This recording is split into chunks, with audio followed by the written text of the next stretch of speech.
Is a Magic player a magician? I think it's a sports team. Oh, okay. Oh, okay. Orlando. It's just like Magic players. He's like, I would like to see your finest jewelry. And now I will pull out of my hat $800,000 worth of Tiffany's jewelry. I'm gonna make it disappear.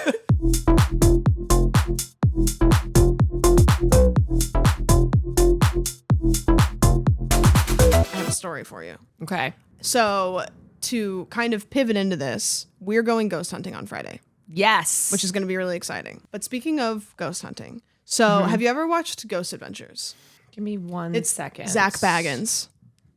No, if you had watched it, you would know Zach Baggins because he's the guy that's always like, he's so dramatic. Okay. There's 28 seasons of He's Ghost like Adventures. the Chris Angel of ghost hunting. He's like dresses like he works at like Rock Revival. Okay. He's always like very dramatic about everything. He's got the glasses. He's got, so yeah, I don't know if he used to have the glasses, but he has the glasses now. Do you think his glasses are real like your glasses are? Yeah, my glasses are real. Okay, so Ghost Adventures. Ghost Adventures. So there's another guy on the show. His name's Aaron, and he is known for having like really dramatic reactions to things. Like he's kind of a big guy. He's bald. Yeah. What? You could be the Aaron. Do you think I could? Friday. That was my audition. You have to do this. Yeah. Stop. Yes. Perfect. You nailed it. Did you just hear something? He's like the big guy, but got it. They always send him in, and he's kind of the cameraman. He's like the cameraman, but like they obviously have other cameramen. Sure, he's kind of the fake cameraman. Yeah. And they always will like send him in, and he's always the one that gets like really scared. Did you see that over there? Exactly. That's what he does. Yes. So, Aaron Goodwin, known for going out and hunting demons, turns out lived with one at home. His wife, you know these broads wives. Just doing demon shit. Wives. So Aaron filed for divorce because his wife was arrested on suspicion of a murder plot. Hold on. Yeah. Was the murder plot towards him? And that's why he filed for divorce? Yep. Whoa. Yeah. So court records show that he filed for divorce on Wednesday, and then they looked into the records. And what happened was, so his wife, his ex-wife, Victoria, she was in contact with a guy that was in prison in Florida for first-degree murder. And they were conspiring together. I'm sure they were just talking about... They were just friends. TV. Yeah, I'd be like, what are you doing today? What are you up to? What are you reading? Yeah, what kind of hobbies do you have? Just hanging out. She got arrested for 2 felony charges, solicitation to commit murder and conspiring to commit murder, which I'm not quite sure the difference, but she has $100,000 bail. Whoa. Yeah, so what happened was I don't know how she got in contact with this person, but she was conspiring. Apparently Probably they on were... Facebook. Well, they were conspiring through Facebook. What? Because he had a cell phone in prison.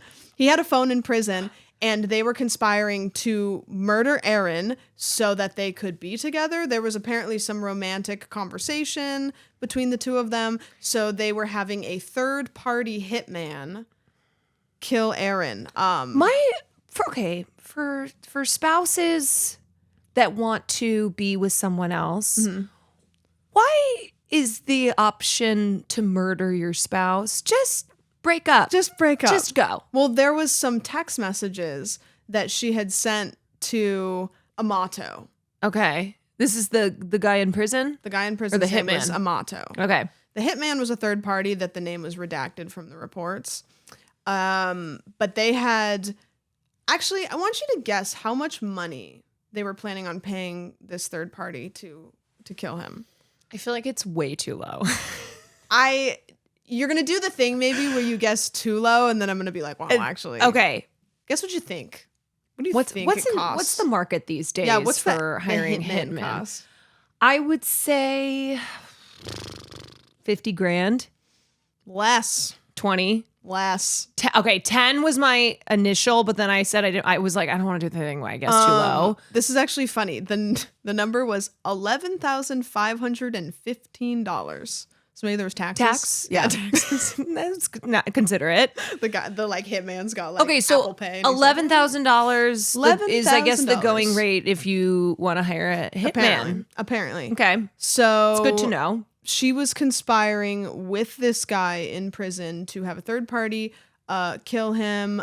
She had sent texts that said like, "I'm so anxious, LOL," and like, "I can't believe this is happening." Ooh, And I can't believe we're going to be murdering my husband. She says like, "Am I a bad person?" Like in the text messages. They were conspiring over text and Facebook. And the day that it was supposed to happen, they put the hit out. And Amato had been texting this third party saying like, "How's it going? Like, how you doing over there?" Yeah, All he good? just emojis gun question mark. like coffin. Yeah, exactly. It's like they'll never know. Like, I don't know. Speaking in code. And so he was like checking in, and then the phone got taken away because I don't know how. Yeah, because he's in prison, right? So they probably did some sweep put or it back, where he usually puts his trusty little spot, little phone pocket. And they took it away. So obviously they went through the phone, they found it, and they contacted Aaron. Wow. And then they immediately went and arrested Victoria. She admitted to seeing some of the messages, but she said that she didn't remember all of them. Because she was possessed. Right. By the ghost that he had brought home. By the demons that he had brought home. Exactly. You know, that feels like an episode of Monk or another kind of crime procedural comedy show where it's a ghost hunter who gets murdered by a ghost, but then it turns out to be his wife. Dude, I'm not even kidding, if she claimed that she had like been possessed by one of the ghosts he had brought home from his job. What's he gonna say? That's not real? His audience is gonna be like, yeah. Yeah. His audience would go, "Oh my God, how tragic." Yeah, wow, I believe you. Yeah, and then is he gonna have to, if presumably that he survives like he did, does he go, that's not a real thing? And then he has to stake his whole career on disproving that's crazy. demon possession. I went to her Instagram because I told you this the other day. Like whenever I see like a celebrity, like, I mean, this is more than drama. This is like an actual just attempted murder. Yeah. Drama. You go to the Instagram because then the comment section is just like, it's filled with people like, "I can't believe what you tried to do. You disgust me." Just wanted to see her Instagram. I want to see what she looks like and stuff. So I went to her Instagram, and she had posted like 2 weeks ago, a picture of her and him and their cat, like their legs all together, and said like, "Cuddle puddle with my boys." And somebody commented, "His job is chasing demons. Little did he know he was living with one." That is the tagline of the Lifetime movie that comes from this. Yeah. Little did he know that he was living with one. And then Lifetime original movie out 9/8 Central. Sunday. And then 3 weeks ago, this is so funny because I was going through her Instagram. Most of her posts are like, "I love my husband so much." Like, like just hubby. only a couple Does she use weeks the word ago. hubby? No, My she doesn't say hubby, my hubs. But it's that energy. Okay. It is.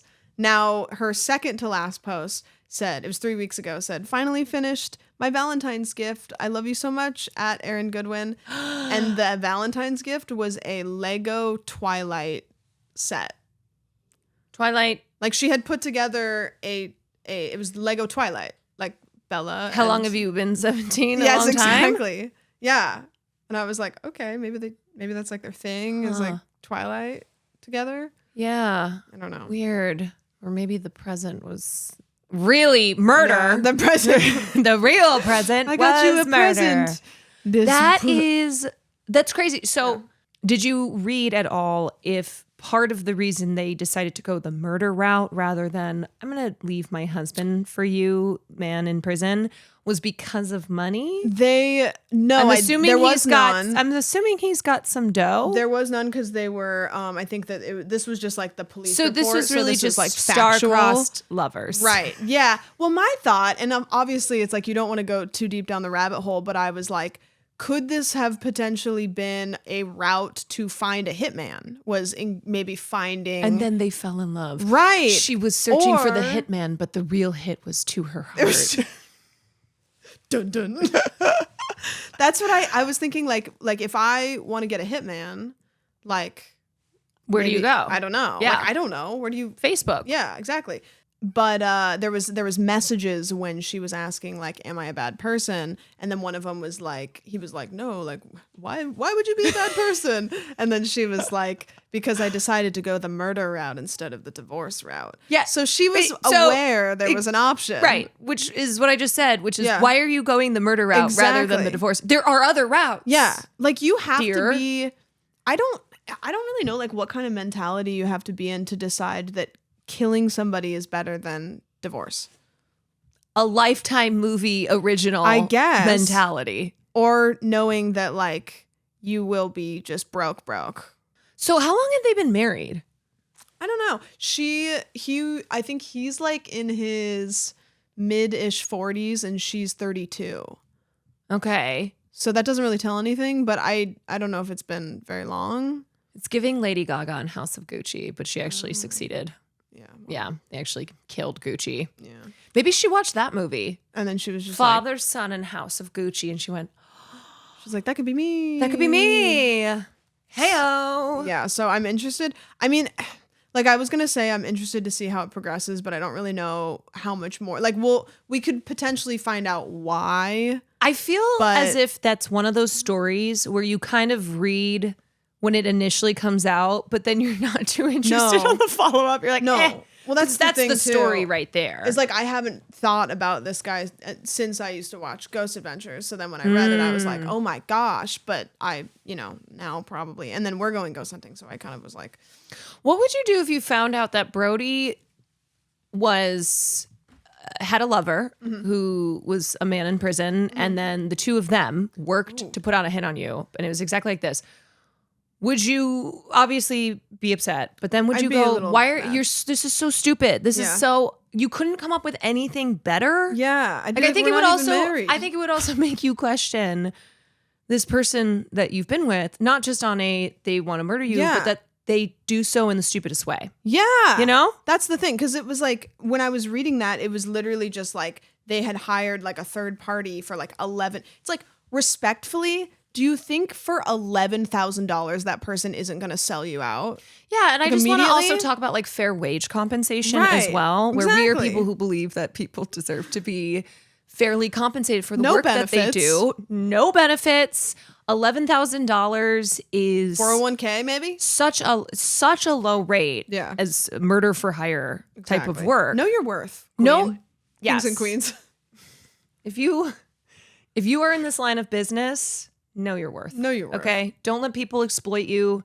Don't let capitalism win.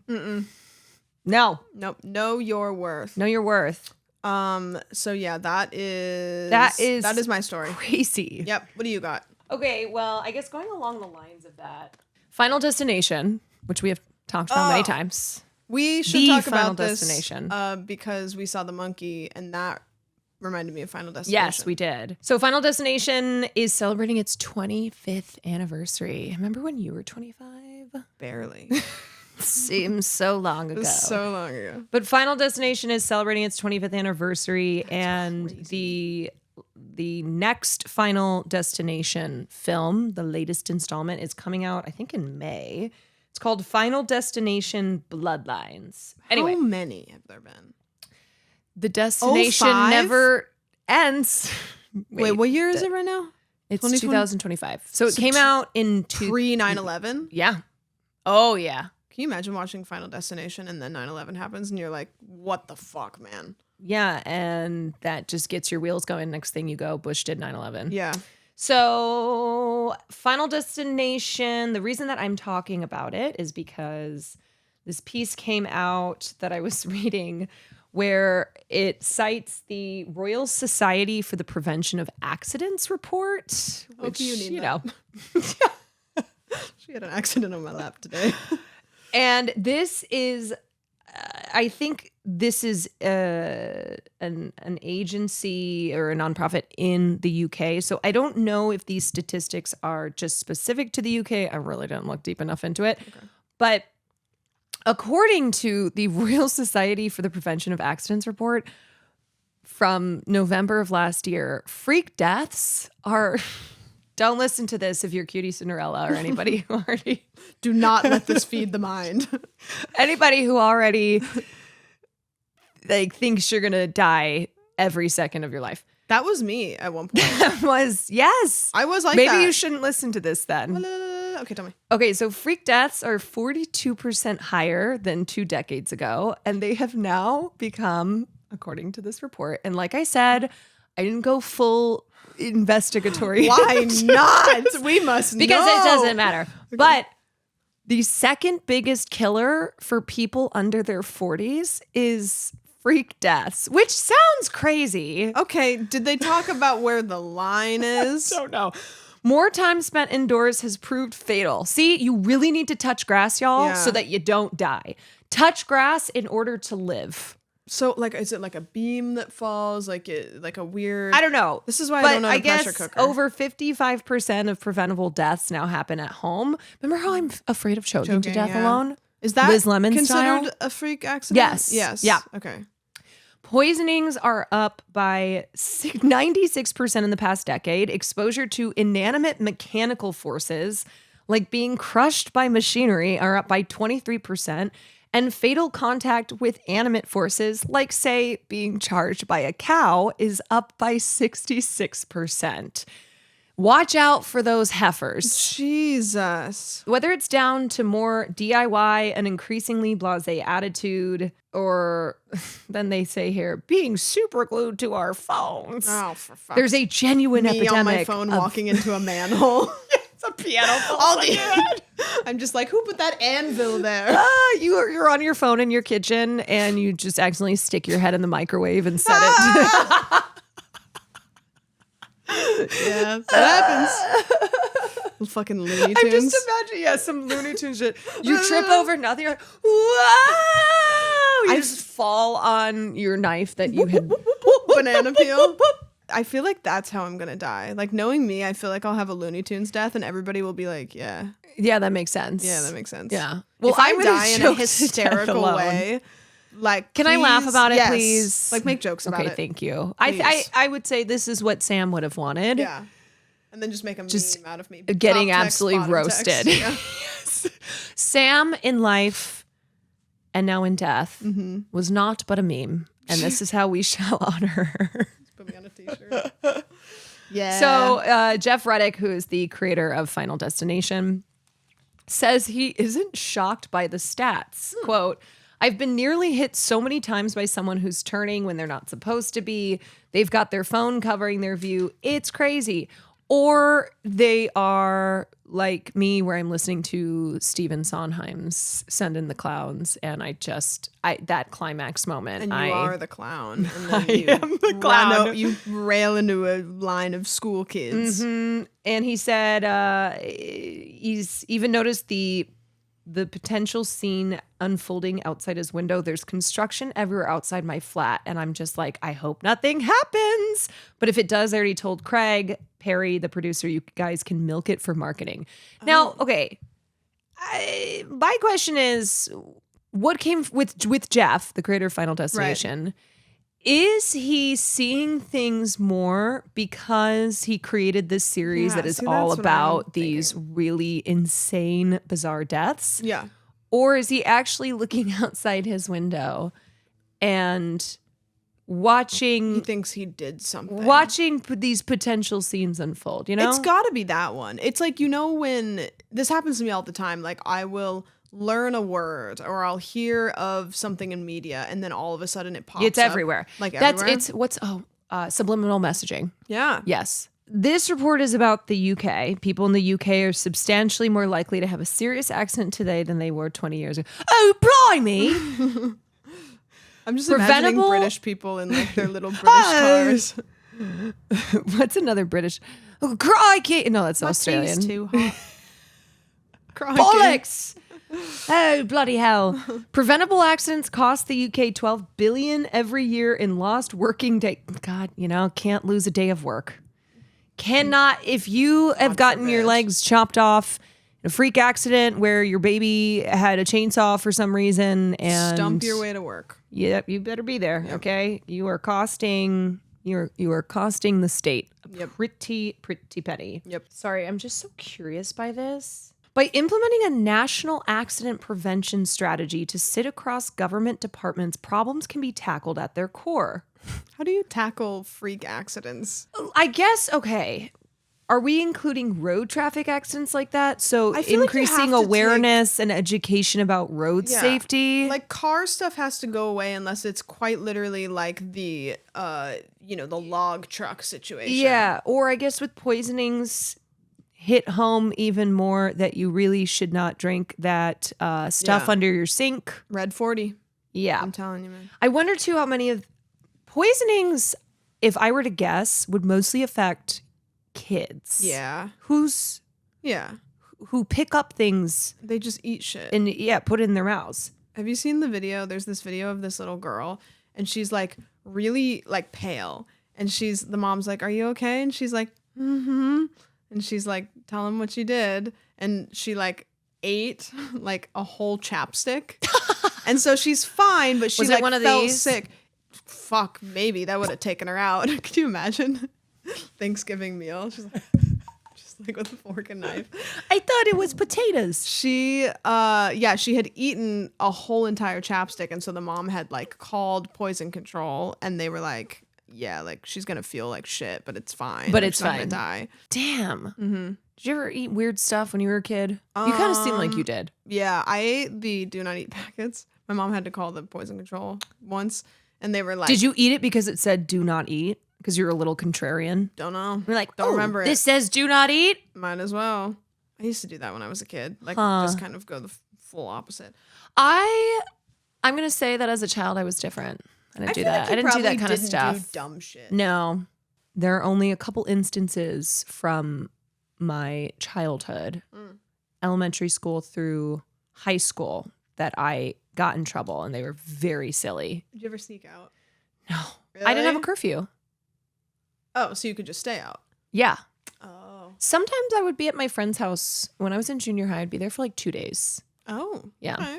There were enough people in my family They were like, "Wait, where's Caroline?" that you kind of could do stuff like that. You Yeah, know? see, I was an only child. Yeah. So I had a curfew. My parents were never super strict about the social stuff, but occasionally they would be strict about like a weird thing, like a weird random thing. But I snuck out to see boys. Like, See, I didn't do that. Come pick me up in your car. Yeah, no, I was not a boy.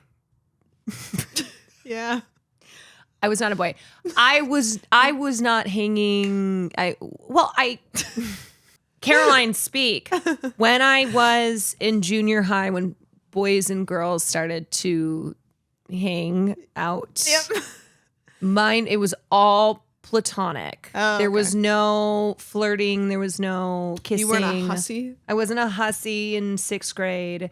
And then in high school, I was with all my theater crew, and everyone was either gay or The theater kids were closeted always gay. making out, though. They were always making out in the hallway. Right, but that's like okay, I have to differentiate in the theater, horny theater kids. Right. The people who were having sex Right. were the people who did stage crew.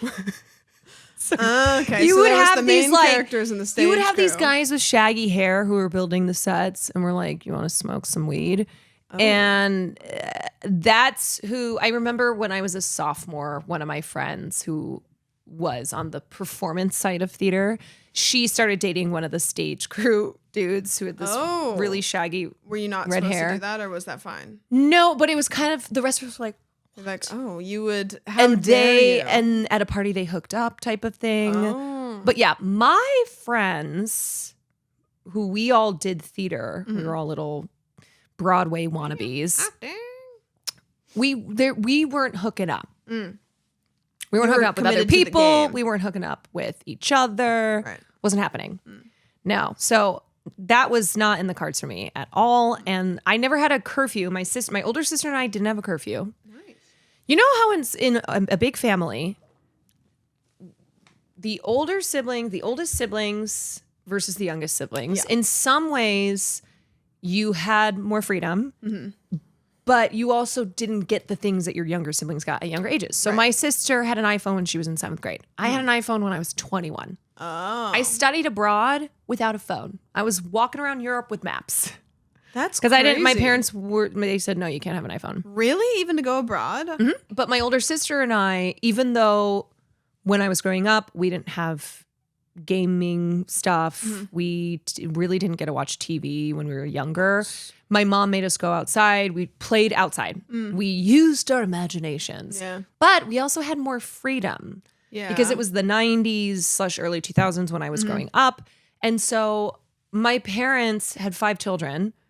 So the oldest, we were kind of on our own. Right. We didn't have curfews. I just could do whatever. But I was also not somebody who was getting into trouble. Yeah, that's true. And also, if you were getting into trouble, then your younger siblings, your parents would be like savvy. My younger siblings got into trouble. Really? Yeah. Ooh. Yes. I was middle of the road. was. I remember finding out some of the things that my younger siblings did when it wasn't until I got to college. And it just, Did you clutch your pearls? it wasn't that I clutched my pearls because by that point I had taken the stick out of my ass when I got to college. But I just kind of was like, what? My childhood and my teenage years, I feel like we're very alien. Yeah. They were quite unusual. I feel like that too, but I also don't remember being a kid. I do. I always say like I have pictures versus memories. Like I don't have very many memories of being a kid, but I have like these little like pictures. What's your earliest memory?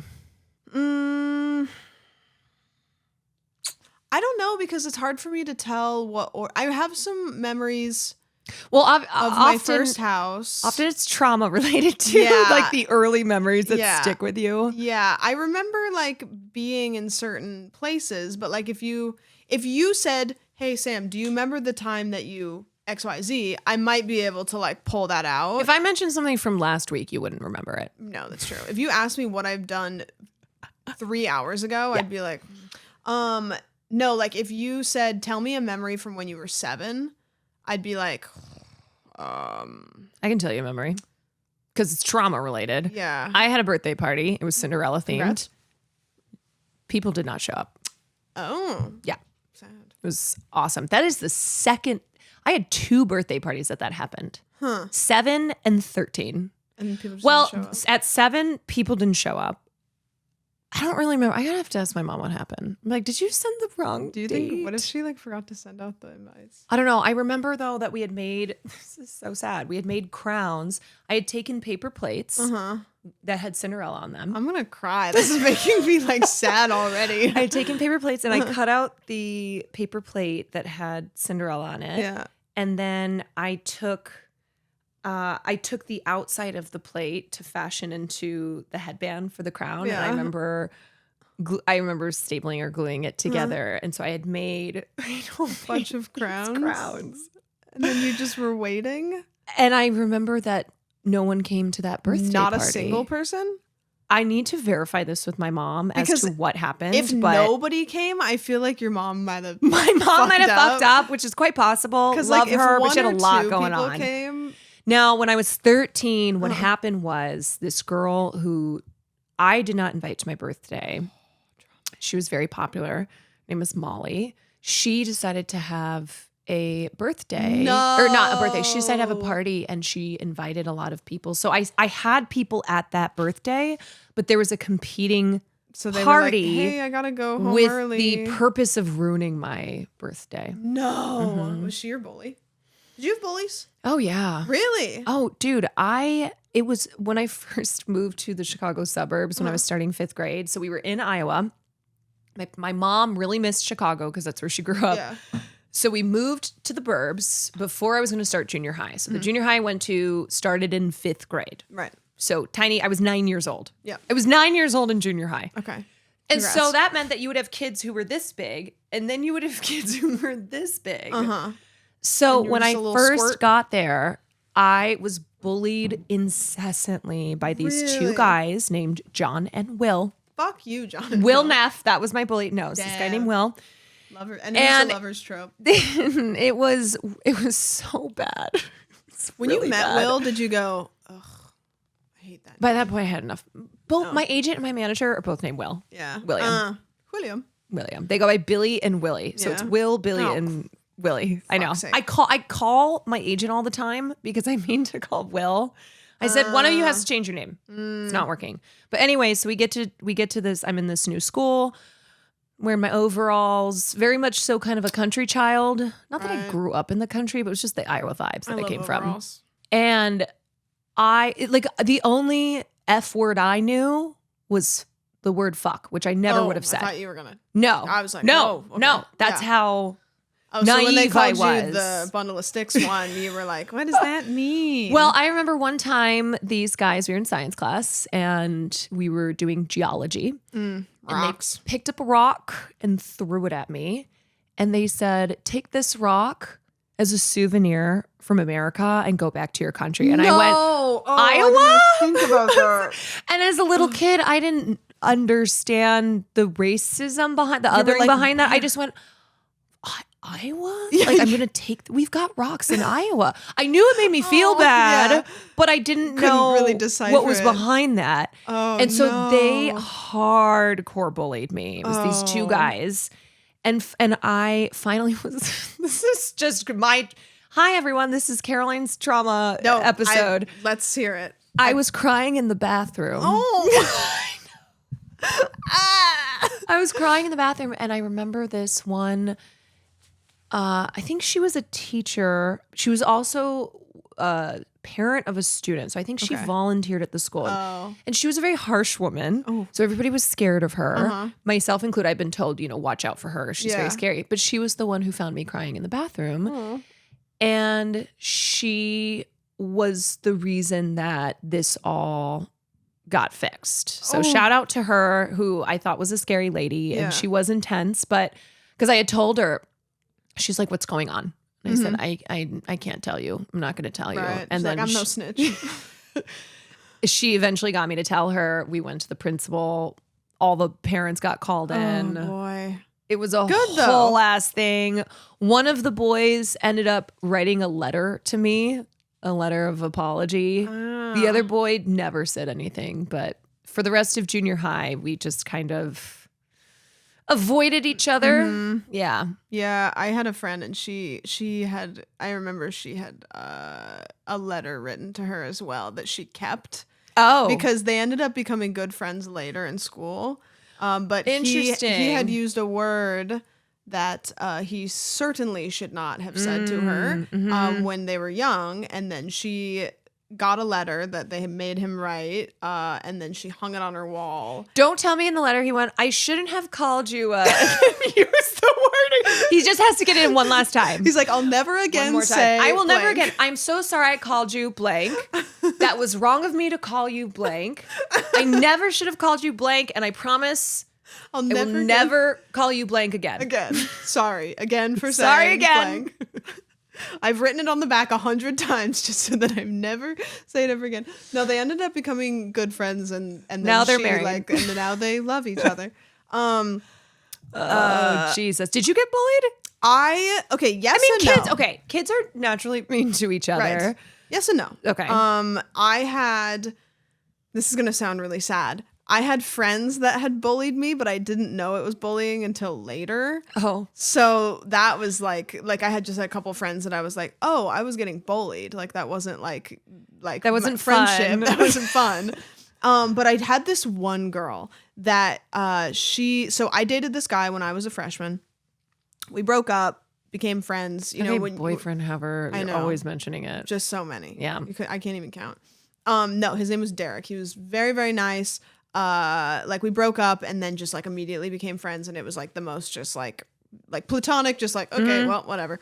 We broke up and then he started dating this other girl that was my age, and we were on dance team together. Now, I want to preface this with saying she had a lot of shit at home to find out later. Okay. This is not an excuse for what she did, but we're just understanding her. We're understanding. Like she had it much, much worse than I did at home. But she just was not cool with the fact that me and him were still friends. And it escalated to the point where she took the wire out of her bra in science class, wadded it up, and threw it at the back of my head. That is impressive. And I had this friend, and she was like always very buff. She was like always very sporty. She was like the sporty, wear her hat backwards, buff, cool girl. And I remember she was sitting next to me and she like stood up and turned around and looked at this girl. And then the other girl was like, and then she was like, I'm gonna kick her ass. I was like, no. That wire's not the only thing coming off you. Exactly. Yeah. And then what she did, and this made me and my mom go to the cops. Okay, it's escalated. It escalated quickly. So we were on dance team together. And so all throughout dance practice, she would like just throw little remarks or like move my stuff around or like little bullying things that was like, that's annoying, but like whatever. One day in particular, she was very, very mad at me. And I got in my car to drive home. And my first car was like built in the 70s. So it was like really old. It didn't have airbags. It was basically just like metal around you. I was driving For home. listeners, it was built in the 70s because that is when Sam was born. Right, exactly. It was new when I bought it. Yep. As a baby with the money that I had. Yeah. So I was driving home and she was driving in front of me going really slow. And then every time I tried to go around her, she would like do this. And she was driving in front of me and stopping and driving in front of me and stopping.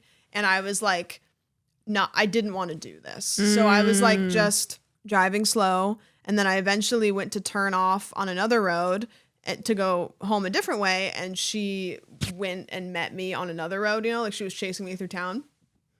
And we got to a spot.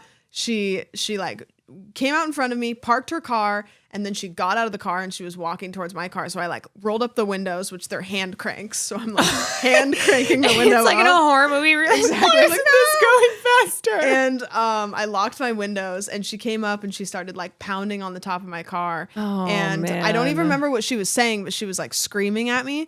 And I just was... You're like, nobody's here. Yeah, because I like, if I get yelled at, I just shut down. So I just was like sitting there, just like nonverbal, just like waiting for her to be done. And this guy, it was like this old farmer guy, like was passing and he got out of his car and was like, what's happening, are we ladies? good? And I was like, it's fine. And she had gone back in her car. And then I drove home and I told my mom what happened and we went to the cops. She said, okay, that's enough. Yeah. And I like put up with a lot when I was in school because I think I just wanted to be liked. So I would like you were a teenager in high school, wanted to be liked. Yeah. Shocking. I'm not like other girls. You're really not. And I didn't have any siblings, so I didn't get taught how to be cool. Because if you have older siblings, I feel like they kind of show you whether it's nice or not. They show you right, what's exactly. Well, you do. You kind of like are like, oh, you're into that. That's stupid. Ropes. Or that's like right. if you were listening to cool music, your younger siblings would be like, oh, okay, like wait. That's right. Let me cool. introduce you to Stephen Sondheim and Andrew Lloyd Webber Exactly. and the musical delicacies of Rodgers and Hammerstein. Right, and so your younger siblings were like, that must My be younger way siblings were cooler like, than I Gwen fucking Stefani." hate this shit. You have the worst taste in music. Why are you so weird? Why are you always playing the worst music? Right. So I didn't get any of that. So I just listened to like AC/DC because that's Sure. what my dad listened to. So I was like, when I was in school, I so desperately wanted to be liked. And I just remember being like trying to absorb everything. Like I always wanted to go to social stuff, always wanted to absorb everything. But anyways, this girl, we went to the cops and we said, this is what happened. And the cop was basically like, do you want to do a restraining order? And we were like, I don't know. Yeah, and so he was like, well, sounds then intense. yeah, exactly. It was like, I think we went there not really sure what we wanted, but I was terrified. And then he was like, well, we can do a restraining order. And then I was like, I don't want to do that because then it'll make it worse. And how's she going to go to school? So then just nothing came of it. And we, eventually she just stopped. I think she just kind of like got bored or something. She just stopped. It just like kind of went away. Teenagers are fickle. Yeah. And that's another thing too, is like I think her home life is like, I was the outlet and then maybe it was someone else or not, but we just became friends. And then we were like, you know, like I knew she was like arm's length, but for the rest of high school, like she was really fun and she was really funny. And so I was like, she was fun to goof with on dance team. And then I watched her on Facebook for like years after we graduated, and she ended up having a kid, and for her kid's like first birthday party. She had a 420 themed birthday party for her kid's first birthday party. And I just remember looking at it being like, huh. Oh. You know what? Hell yeah. Well, you can never start them too young. I guess. Yeah. That baby's probably really chill. Really fucking chill.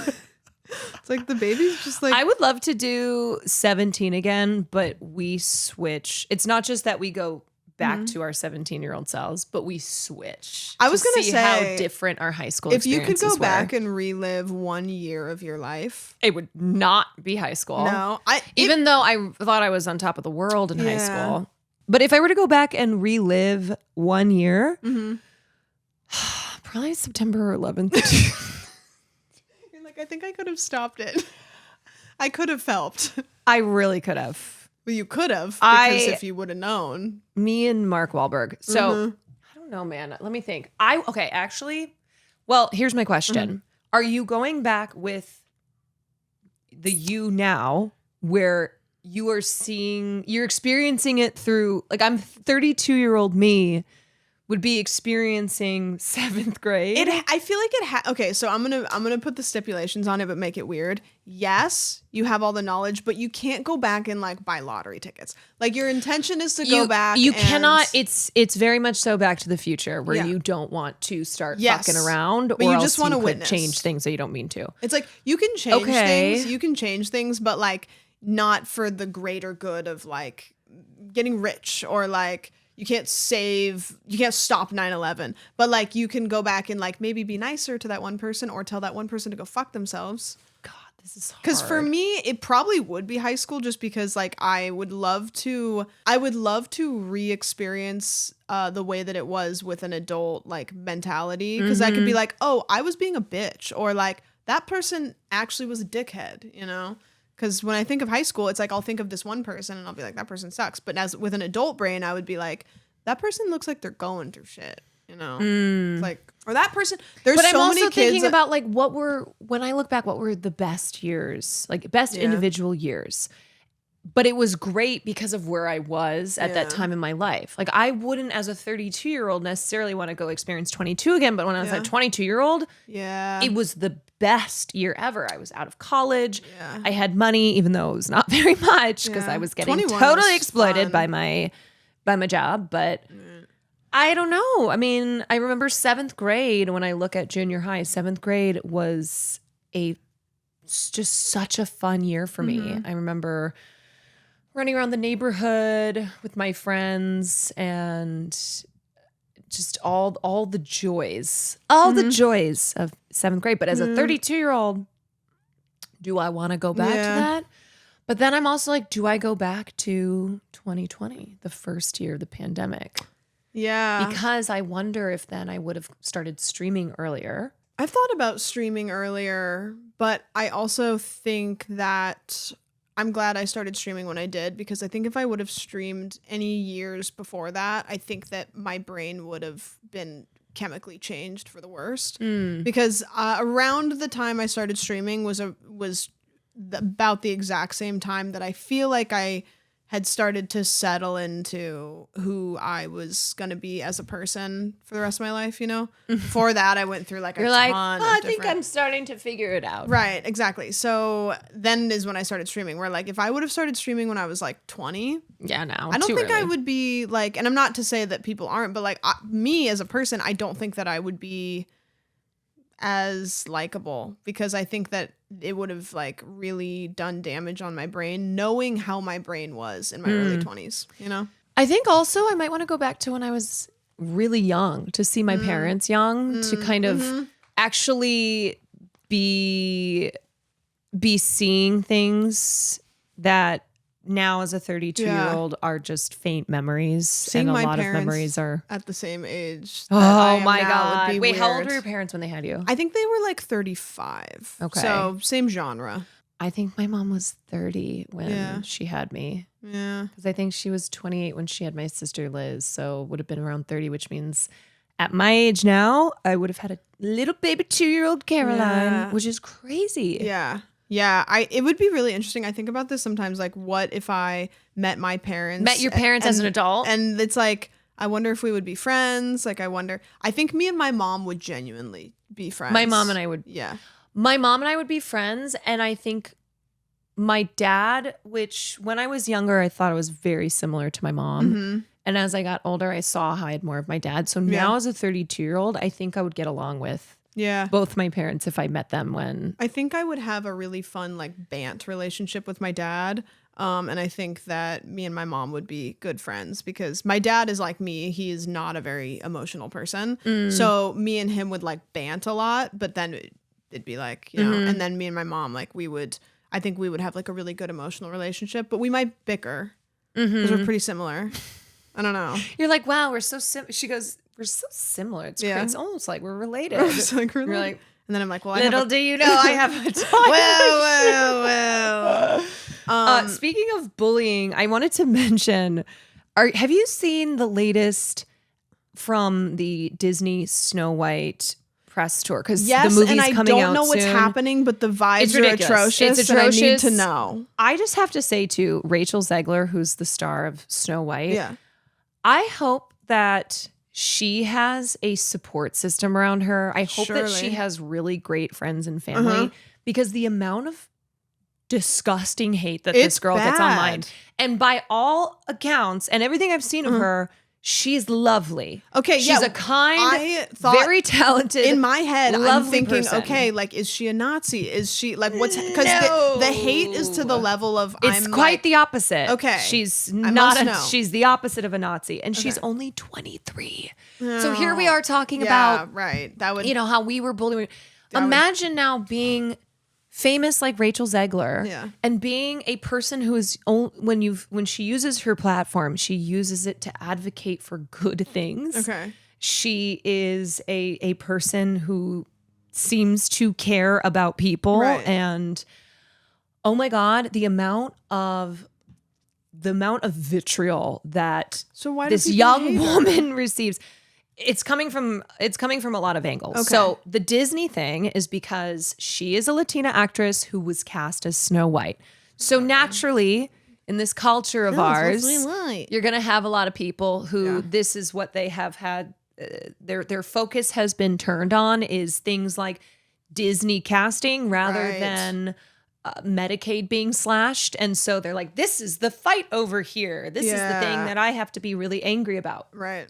So the anti-woke crowd, the anti-DEI crowd were angry from the moment that she got cast. Sure. And then remember she made comments that are so nothing comments where she pretty much just said that they wanted to update the Snow White character because she isn't really a hero in the original version. Like the feminist hero that these modern live action films kind of have just I don't like these movies because I think the writing is just redundant and overly done, and it's kind of very superficial. Like she's a girl, but she saves the day type of thing. Anyway, whatever. It's not about these. It's not about whether these movies are good or bad.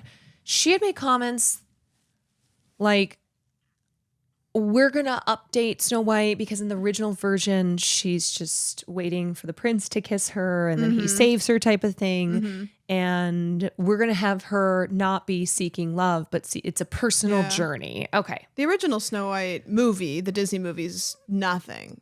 The plot is like 2 seconds she eats long. a poison apple, falls into a deep sleep, and then the prince kisses her and you could say it a sentence. Literally they literally ride off into a happily ever ending. Okay. So she just made these comments about having Snow White be more of a modern day heroine, one who's not driven by a prince falling in love with her, but is really in control of her own narrative, et cetera, et cetera. So that has led to so much harassment. If you Google her name, or if you type into YouTube Rachel Zegler, it is YouTube video after YouTube video after YouTube video that's like, Rachel Zegler hates Disney. Rachel Zegler said what about Snow White? No, you can Why feel people it. are so angry at Rachel Zegler. If you go to the comments of any of the ads, it's just horrendous. Yes. And so then another thing is that Rachel has used her platform to advocate for Palestinians who have just been going through the worst violence for the last year and a half. And so she has fundraised for humanitarian aid. And Gal Gadot, who stars opposite of her in the film, is a former IDF soldier who is one of the vocal supporters in Hollywood of the Israeli government and was recently honored at the ADL luncheon, et cetera, et cetera. Mm-hmm. So this has been turned into a Rachel, the Palestinian side, versus Gal Gadot, the Israeli side. So a lot of the reporting on this has been Snow White and what the fuck is the movie called? It's just Snow White. Yeah. Never mind. Okay. Do you remember Snow White and the Huntsman with that's when she had Kristen the affair. Stewart. Remember when she was caught making out in the car? Yeah, that was when she was filming that. Yes. Oh, yes. That one was weird. I know. Didn't hate it, but it was weird. Typically not really into. I'm not really into Disney live action or any kind of Disney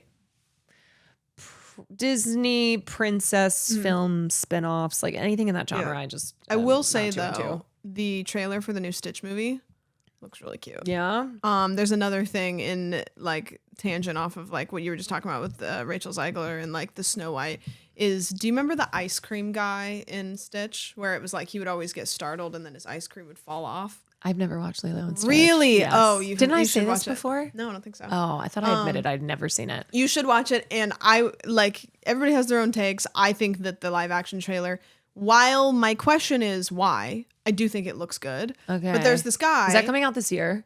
Yeah, I think soonish. There's a guy who in the original cartoon, he's this like big guy. He's like super sunburnt. He has like a sunburn of like a tank top. I know who that is. And he has ice cream, and he always just is there as like comedic relief where it's like the spaceship will fly by and he's like, and his ice cream goes plop.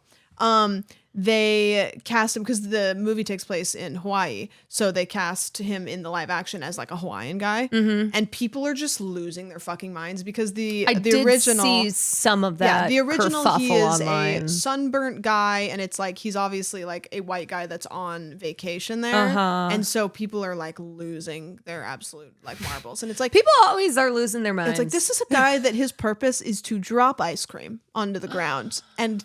You know what? Like that's it. He's comedic relief. It's all distraction. Yeah. It is truly all distraction, and God forbid. Politicians have just magnificently weaponized fear, turning it into anger, and so it's why all of these things just cause such outrage that everybody is just so angry and they have something to say about it. Right. Anywho, last thing I'll say. Back to Rachel Zegler. Last thing I'll say on the Rachel Zegler situation is that this girl does not deserve all the hate that she gets, but she is one of the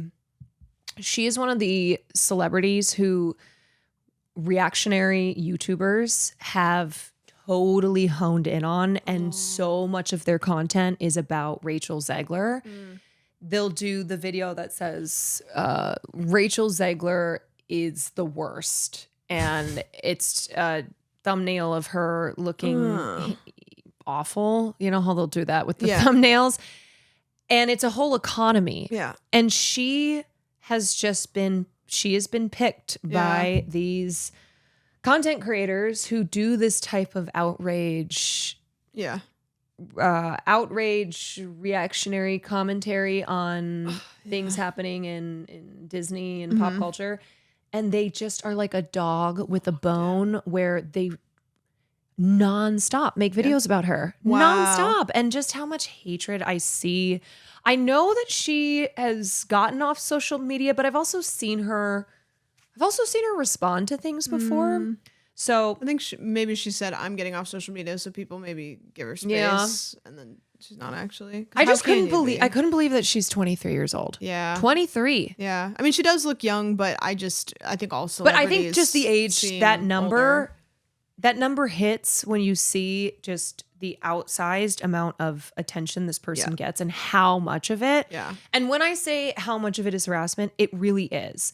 Because here's the thing. Anger is always going to be stronger than it's going to overpower the people who feel neutral or the people who are like, yeah, I like her, or I have no problem with her.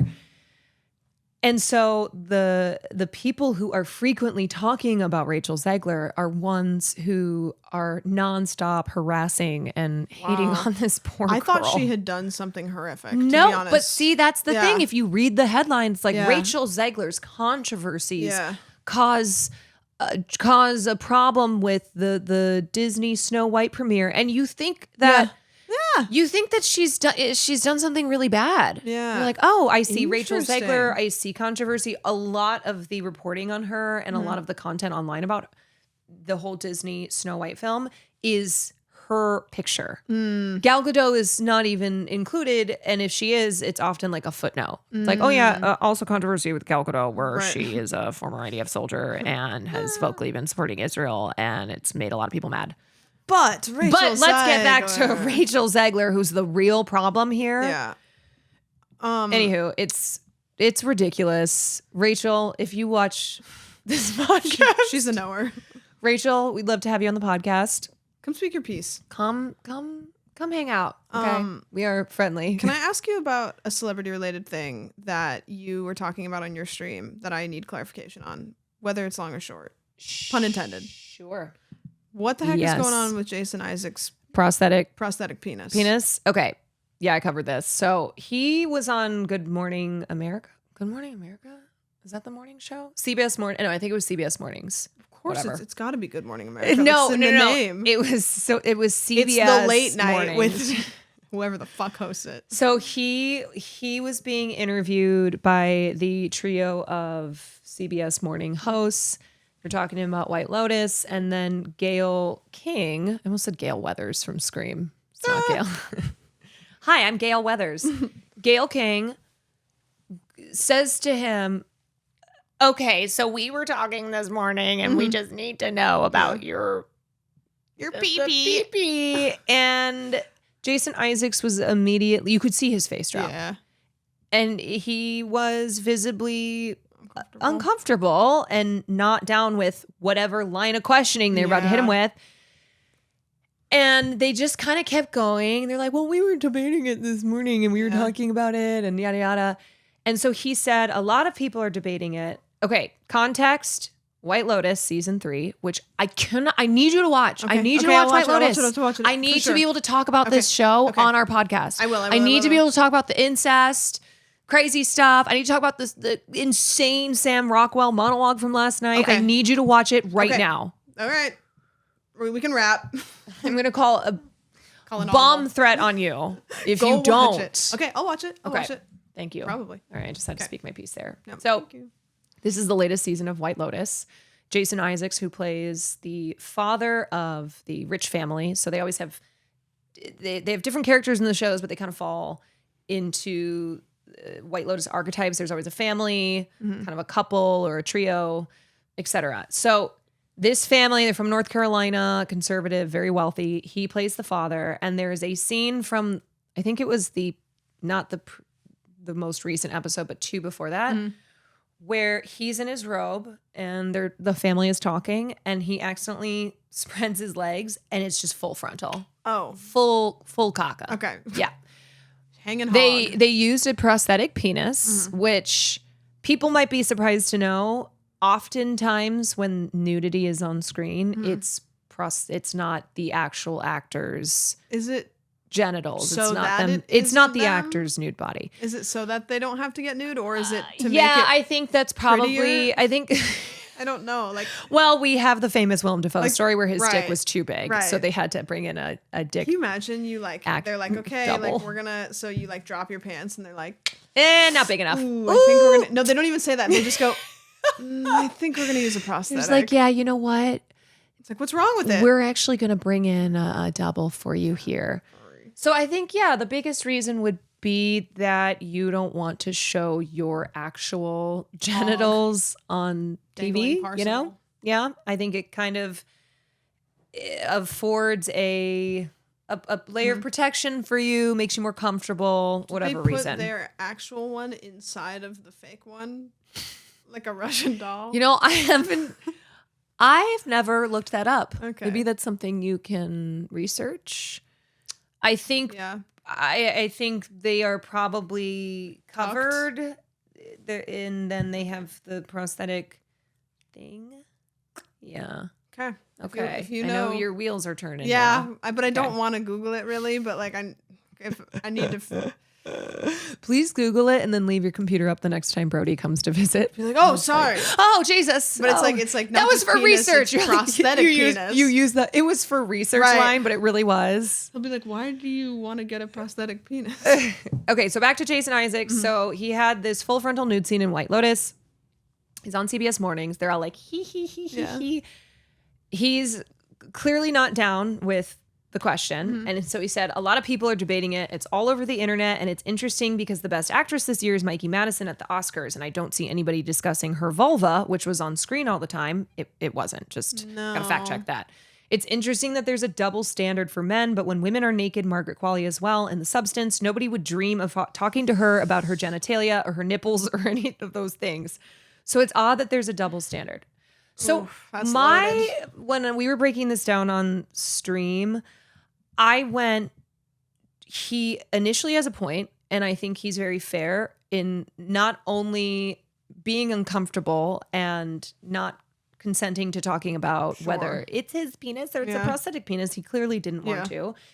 And also, if he has a point in there, which I think he does, about how female nudity is so normalized. Mm-hmm. The first half had some... Right. It's like, we're with you. You start to read it, you're like, okay. Like, yes, consent, right? Sir, yes. Yeah. And then he just veers off. And I watched the interview, and you can tell he's flustered. Yeah. You can tell he's flustered. And so he's just maybe saying things in a way that I could see it he didn't mean for it to come across that way. I can see the point that he was trying to make, and I could definitely see how the you can see how people are like, of it. Yeah, the last half of it I could definitely see being just like horribly misworded. Yeah, and because that is true that female nudity is so much more normalized. Historically in the film and television industry, there is so much female nudity. Right. And for a lot of actresses, they've been pressured into doing it. But then a lot of them have faced career repercussions as soon as they take it off. Right. Because then people treat them as not serious actors. Right. Unless you're in a serious drama, let's say, an Eyes Wide Shut or whatever. Right. A Kubrick film. Right. So this pressure on actresses to strip down in Hollywood has been longstanding. And the normalization and the expectation for women's nudity is true. And I think because male nudity, especially male frontal, like full frontal, is rarer. Yeah. And so when it's happening more recently than it ever has in the past, especially in a show like White Lotus. I've seen so many dicks. Yeah, I feel like a lot of dicks. Mike White has a lot of dicks in last, like, his 10 shows. years. I remember. I think Saltburn, Game of Thrones, I think, was a lot of people's introduction to quite a bit of nudity in shows. Yes, and Game of Thrones earlier seasons, there was a lot of exploitative nudity, a lot of nudity that just, especially female nudity, that felt so, we're just doing this to do this. And I talked about Emilia Clarke, who plays Daenerys Targaryen, and how she was nude so often in the first season, and then she basically said, I don't want to do nudity unless I believe that it's actually necessary. And I'm going to be that annoying person. Like, obviously, I think they bumped it up a bit for the show, but in the books, she's supposed to be like 13. Yeah. So if you read the books, it was like... Yeah, how old is she supposed to be? She's supposed to be young in the show. I think in the show they probably bumped it up, but I don't think they bumped it up to 18. Right. So, and it's also supposed to be she's this very virginal, innocent little girl. Young, girl. And they're handing her off to Khal Drogo, who rapes Khal Drogo. her.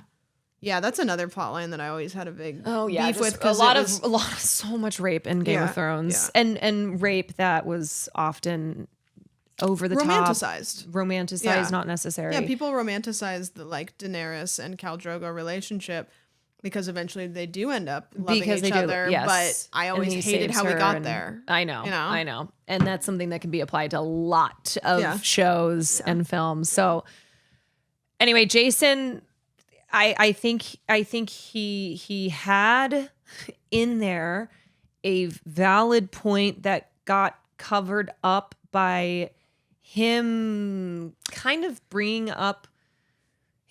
He took a second step that he should have just not. It's like, we shouldn't have gone there, sir. Yeah. Because it did kind of come across as him saying nobody talks about women's bodies. Yeah. I think it was like the there's way they a do back men. end of that kind of like counteracts what he was saying, because he was like, nobody asks women about blah blah blah. Because he said a double standard, it's like which made it because sound as of if another like double standard. Yes, exactly. And yeah, it's not a double standard in the way that he was saying it. It's that women's bodies, it's so normal to pick over them, to talk about women's bodies, to normalize that being the only thing that we talk about with actresses and with female celebrities.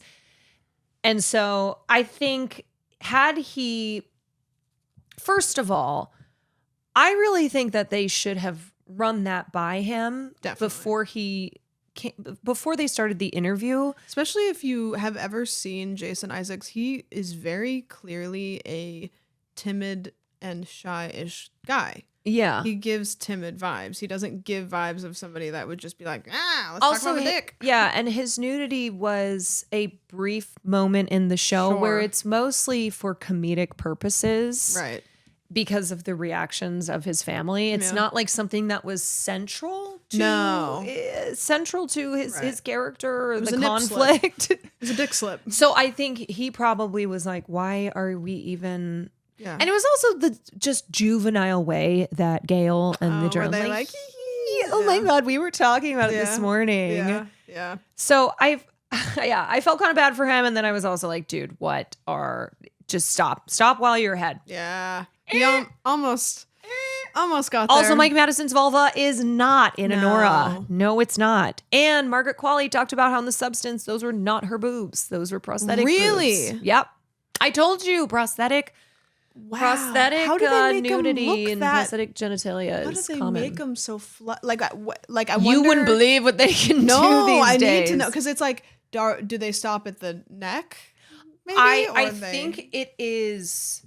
I think it's material that's very thin, so they can blend it with the skin. Like, how do I describe this? I think I know what you mean. It's like a shirt, but then it's like the edge of it is so thin that then they use makeup and covering so that it looks like a bald cap. Seamless. Yes. Yeah. I got you. I've always been fascinated, going back to Game of Thrones. My favorite part about the last season of Game of Thrones is after each episode they would do an hour-long behind the scenes, and I've always been so fascinated with movie magic, but like not the like actor side of it, the how to do it. Yeah. Like, I would love the to production go side to like a set and watch them do the makeup. You don't want to watch an interview with Jared Leto talking about how he went method on the set of Suicide Squad and he was sending dead rats to his castmates? Yeah, it's like, I don't care about the actors. I don't care about that stuff. Magic. Yeah, no. Yeah, I love behind the scenes. How did they create this set piece? Yeah. How did they Foley. I love Foley sounds. Foley. There's just so many great videos on YouTube. Yeah. You should watch. They have so many amazing videos about cinematography, I've watched sound quite a design. bit, but I watch them when I stumble on them. There was a really cool one of The Substance. That was like kind of recently. Yeah, it is fun. It is fun to peek behind the curtain and see how the hell did they do this. All right, everyone, it is time for our favorite segment. Let me know. Should I go first this time? Yes, Mine's silly. my lady. Mine's silly, and you're gonna probably talk about somebody that died. So I'll do. Who died in Hollywood this week? Is that just so me now? You know what? Let them know. I'll be like, so this is a person who is so important to culture. I'll be like, God! And I'm talking about them because they've passed away, but here was their impact. And then I'm like, well, let me tell you about what this guy swallowed today. Okay, which leads me into my Let Me Know segment, which is, have you ever we were talking about earlier, like accidentally swallowing things that you're not supposed to. Like, I don't know, like I swallowed like a do not eat packet when I was a kid. Mm-hmm. Have you ever accidentally consumed something that you shouldn't have? Maybe as an adult. Drugs? Yeah. Well, perfect. Too many? Expensive drugs? Yeah, just too many of them. Okay, perfect. Well, in that realm, Okay. a man has been charged after he allegedly swallowed a nearly $800,000 worth of Tiffany & Co. earrings following a robbery at a Florida store. Shut the fuck up. Wait, so he came in. Dun-dun, dun-dun, dun-dun, Exactly. dun-dun, and he didn't know what else to do besides swallow all this jewelry. Because he's like, haha, what are they gonna do? Pull it out of my shit? I think so. Jathan. Jathan? Not Jason. Jathan? Jathan. No, you cannot do I'm that. dead Hi, serious. my name is Jathan. No, man. Come on. You can't. It's like the word, it's Like, what are you lisp doing? having an S in What it. are you doing? I have a lisp. My name is Jathan. Hello, my name is Jathan. Jathan, 32, stole 2 pairs of diamond earrings from the Tiffany & Co. store at the mall at Millennia in Orlando. It's always a Florida man. It is always a Florida. And earlier in the story about ghost hunt adventures, Florida man. Florida man. Fucking Florida man. They stay consistent. According to a arrest affidavit per local media, police said he gained access to the jewelry after he impersonated a representative for an Orlando Magic player who was interested in making a purchase and was taken to a VIP room. Is a magic player a magician? I think it's a sports team. Oh, okay. Oh, okay. Orlando. It's just like magic players. He's like, I would like to see your finest jewelry. And now I will pull out of my hat $800,000 worth of Tiffany's I'm jewelry. gonna make it disappear. It's like when Chris Angel swallows 6 razor blades. It's just a diamond necklace. They're like, wait, can we have it back? So in surveillance footage shared by the police, he was seen grabbing pieces of jewelry from a counter in the store and attempting to leave the room. Okay. He also was accused of stealing a ring worth $500,000, which was later recovered. God. He took the earrings and resisted an employee's attempts to stop him. He ran out of the store into a parking lot where he got into a vehicle and fled. Detectives were able to identify the suspect's getaway vehicle, and it was later located on Interstate 10 in Washington County, heading towards Texas. A traffic stop was made due to the vehicle's driving without rear lights on, and He the ain't driver, no baby driver. and the driver was identified as Gilder. Jathan Gilder. Okay. Jathan, they're like, Jathan, stop! Jathan, stop! Jathan! Jathan, slow down! Put your hands up.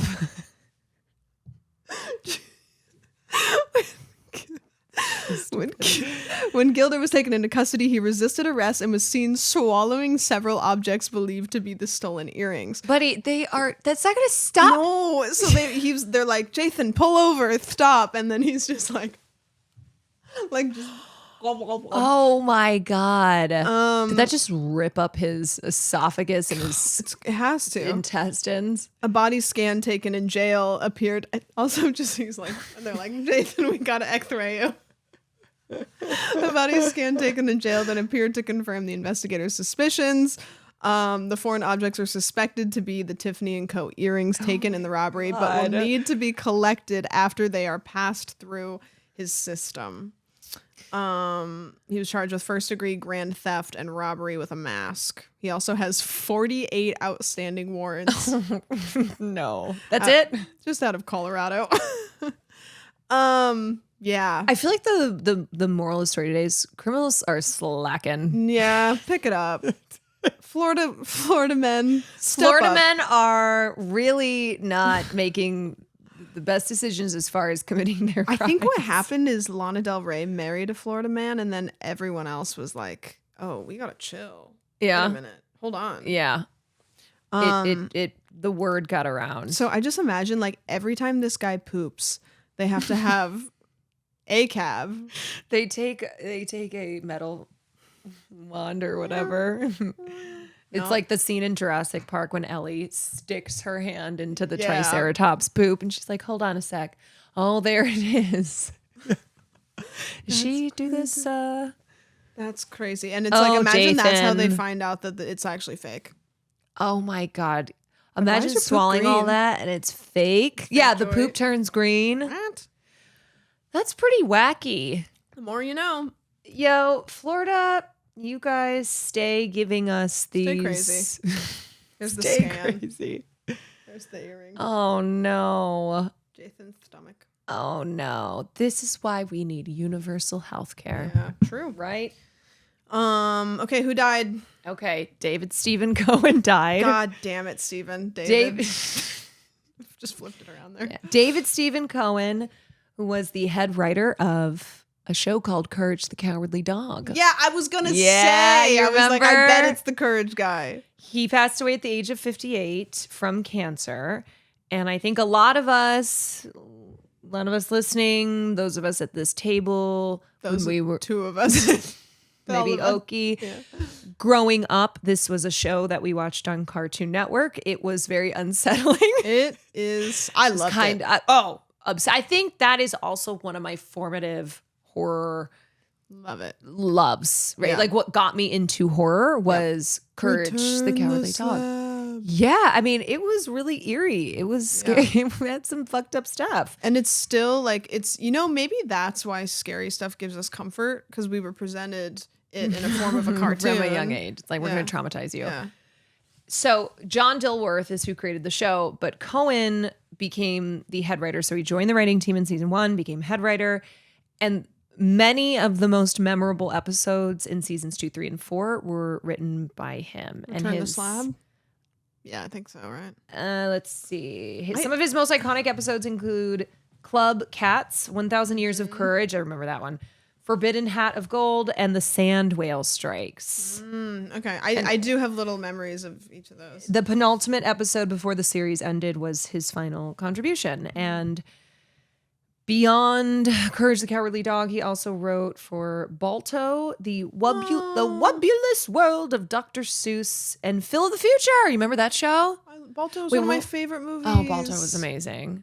Anyway, so David Stephen Cohen, he is being remembered by those in the industry for his impact on animation and his ability to blend what was really the signature of Courage the Cowardly Dog, a blend of comedy, dark comedy, horror elements. I mean, that show had some really Unmatched. that show actually had some scary, It was not just for kids. No, it was scary. It's still Like, it scary. was- I remember, so my mom, when I was a kid, she would do this thing where she would record movies on VHS when they were on. So a lot of the movies that I watched as a kid had ads. Yes, in the you middle of them. told me that. And they would always have a cartoon at the end because she would be recording, and then whatever cartoon came on, she would just let it record and then stop it.